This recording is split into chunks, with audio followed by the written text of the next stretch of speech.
When I was around the age of 5, my family moved to a quiet neighbourhood in Wilmington.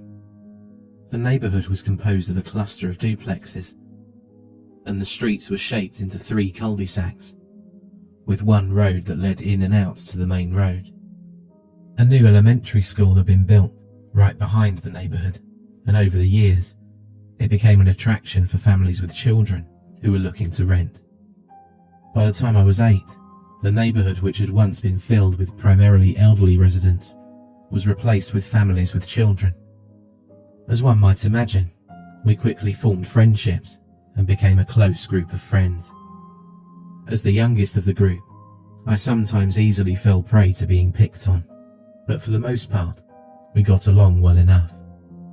Most afternoons were spent playing kickball or kick the can. Sometimes the boys would go off on their bikes and play football, leaving the girls to play dolls or less physically aggressive games like Foursquare. Most times, we'd have to go in by the time the streetlights turned on, but during the summer, we'd often find ourselves out much later, allowing us to play manhunt or hide and seek. All in all, it was good fun. It was around the time I was going into 3rd grade that the oldest of the group at the time, David, created a myth about the wooded area behind the elementary school. As I stated before, I was often an easy target for teasing, and I was admittedly gullible. So when David told me about this witch that lived in the woods and devoured children, I believed him. As I recall, it wasn't even a well-rehearsed story, but it was enough of a seed that I confided in others in the group. Eventually, I confided in my parents and came to the rationalization that David had simply pulled a fast one over me. But that wasn't the end of the myth. Somehow, it took on a life of its own. There was something fun in pretending that some child-devouring beast lived in the woods. Over time, we developed unwritten rules surrounding the woods. For example, if a kickball ended up in the woods, it was gone. If you went any more than 4 feet past the initial tree line, she would get you.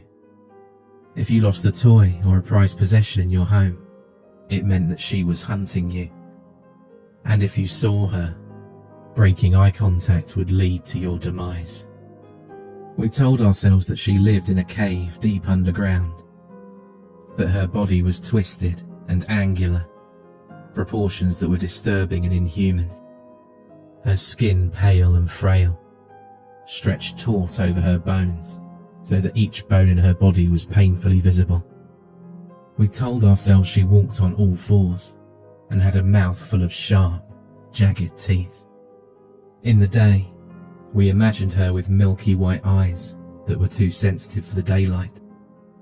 At night, we imagined her with glowing eyes, reflecting light so that they only appeared as 2 glowing orbs in the darkness. It was fun because we didn't truly believe, or at least we told ourselves we didn't. As with any neighbourhood, things changed. Some families moved away, only to be replaced with new ones. New kids were subjected to our gruesome urban legend, and the cycle continued until the older kids became too old for games. By the time I was 13, my group of neighbourhood friends shrunk to 6.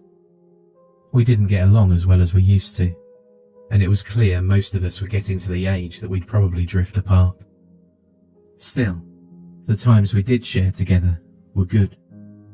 It wouldn't be fair to say we'd forgotten about our urban legend, but rather, we didn't need it anymore. The few of us with younger siblings sometimes used it to frighten them, but for the most part, we put it behind ourselves. At least, until that night. It was October, and a new round of construction had just started over at the elementary school. Apparently, they were going to be creating a sports field and expanding the parking lot, which meant cutting down the wooded area behind the school. As one might imagine, we were kind of nostalgic about the woods in our own twisted way. It was David who had first suggested we skip out on trick-or-treating to explore the woods. I think most of us laughed off the suggestion at first, but we all eventually warmed up to the idea. We thought it'd all be in good fun, one last real scare before the urban legend we'd created would be effectively destroyed by the construction. On Halloween, we all met at Heather's house under the guise of going out trick-or-treating together. We did a brief sweep of the neighbourhood, allowing it to get darker and give the impression to any curious parents that we were indeed trick-or-treating. By 8 p.m, we were already hopping the fence that divided the schoolyard from the neighbourhood. I think if any one of us had been alone, we would have been a lot more hesitant about going into the woods. We probably walked for a good 20 minutes before David decided we'd gone in far enough and that we could stop for a breather. David had brought his dad's camping lantern with us, and after he'd set it down in the middle of the group, we gathered around it to tell ghost stories and goof off. It was Heather who'd found it first. David's brother, Andy, had been chasing her, and they'd run over a patch of dirt. Only the patch of dirt thudded under her boots, like wood flooring. We'd all stopped our shenanigans at that point to see what Heather had unknowingly found. The dirt was loose like sand, and David used his shoe to uncover some of the wood planks beneath. We didn't really know what to make of it. We worked together to uncover as much as we could before we found a rope handle attached to a trap door. It didn't appear to have any locking mechanism, and David was able to pull open the door with relative ease. At this point, we were scared. It appeared to be a cellar of sorts, but it didn't make sense for one to be out here. We were all frozen in place, staring into the ominous hole we'd opened in the ground. Heather said we should leave it, and that if we really had to know what was down there, we could come back in the morning. Both Sandy and I agreed with her, and tried to convince David it wasn't worth getting ourselves in trouble over. David even seemed scared enough to want to leave it, but Neil wasn't. He called us cowards and snatched a flashlight from Heather before descending down the stairs. Andy had been quick to follow, and David, feeling responsible for his younger brother, followed too. To be honest, I wanted nothing more than to go home and pretend that nothing had happened, but I had a nagging feeling in the pit of my stomach that it was too late to go back. Heather and Sandy remained on the surface as I followed after the boys. The cellar was dark and had the musty smell of mould to it. The lantern was able to illuminate walls lined with shelves that held dusty old knickknacks and toys. Some of the items were strangely familiar, but I couldn't quite place where I'd seen them before. Then David lifted an old ball from one of the shelves. The plastic of the toy was decorated with the faces of familiar cartoon characters, and all at once, it dawned on us.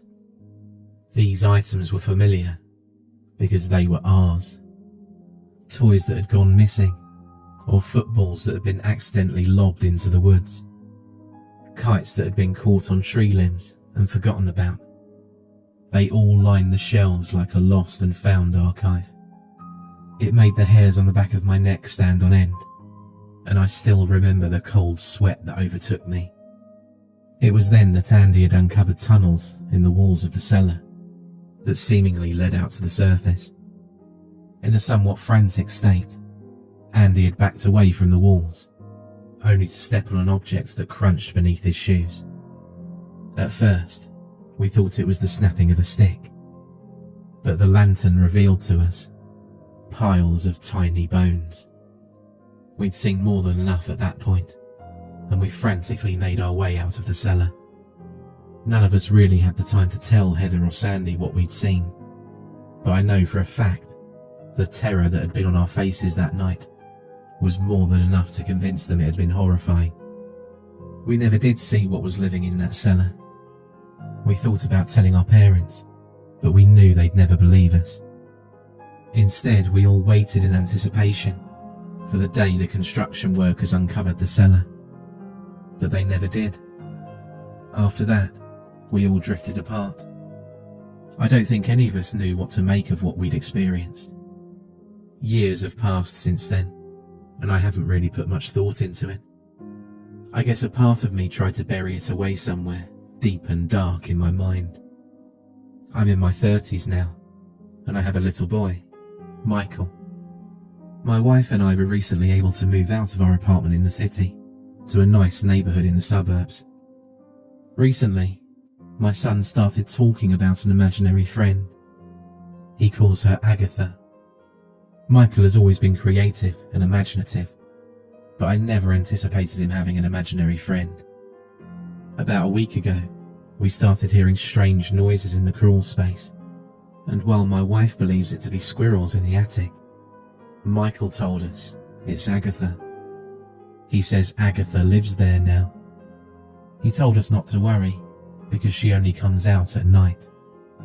Shortly after that, things started going missing from our house. Small things like one of my watches or Michael's favourite toy car. 2 days ago, I tried asking Michael about the missing stuff and about Agatha. He seemed surprised that I didn't know who Agatha was yet. Michael said that Agatha and I knew each other from a long time ago. Admittedly, I got really mad at him at the time and sent him to bed without dessert. Like I said before, I hadn't thought about my childhood for a long time, but now it's all that I can think about. Urban legends and myths aren't unusual. We've all heard ghost stories before, and I think we all like to ask ourselves, do monsters exist? I don't think monsters exist, not naturally at least. But I do think that if enough people believe in them, the beasts that linger in the darkest corners of our minds can leak out into the real world.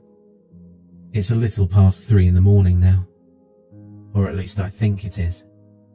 I heard scratching in the walls again, as if something was trying to burrow its way out. The bedroom is pitch black, or at least it would be, if it weren't for 2 tiny glowing orbs watching me. They peek out from a knot hole in the wall, and I hear the clawing of nails against wood. I realise now that it wasn't squirrels in the crawl space, but Agatha, trying to tunnel her way out of the wall. More than anything, I want to look away, but I know better. Breaking eye contact would be death.